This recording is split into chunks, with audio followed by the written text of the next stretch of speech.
Всем привет! Всех приветствую на своем канале и хочу поделиться одним рецептом. Рецепт этот очень актуален в данное время, когда идет заболевание гриппом. И в частности, если есть осложнение если кашель у вас сухой, вы не откашляетесь, то вот этот рецепт вам очень поможет. Также, если вы этот рецепт для вас. Для этого мы берем картофель, вареный картофель. Он должен быть сварен в кожуре. Сверху мы посыпаем немножко, пол чайной ложки соды.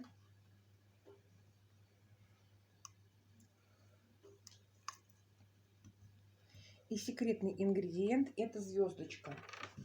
Обычная звездочка, вот такая, которая нам всем известна. Для этого мы берем чуть-чуть на кончике чайной ложки и просто на картошку. Что мы делаем дальше? Дальше мы мнем картошку толкушкой. Сода и звездочка перемешивается, и будет очень отличный эффект для ингаляции. Самый первый пар, он очень горячий, его нужно немножечко пропустить, и начинаем лечиться. Для этого накрываемся полотенцем, вот так, и начинаем активно дышать.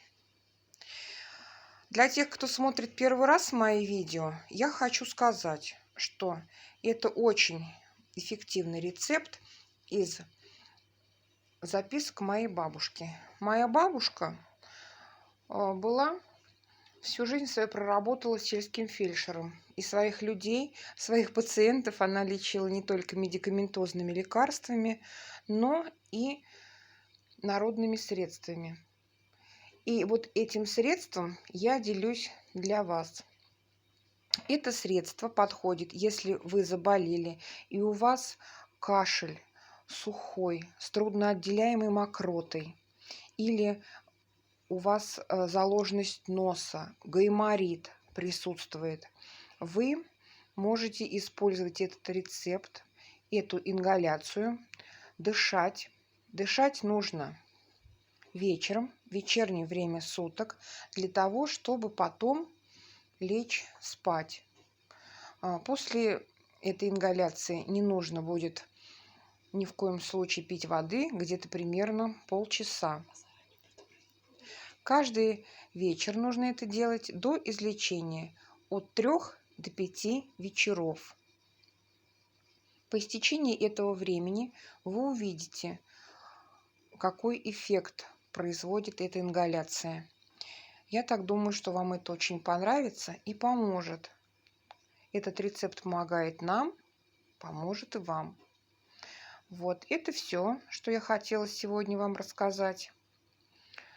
Будьте здоровы, дышите свободно. До свидания.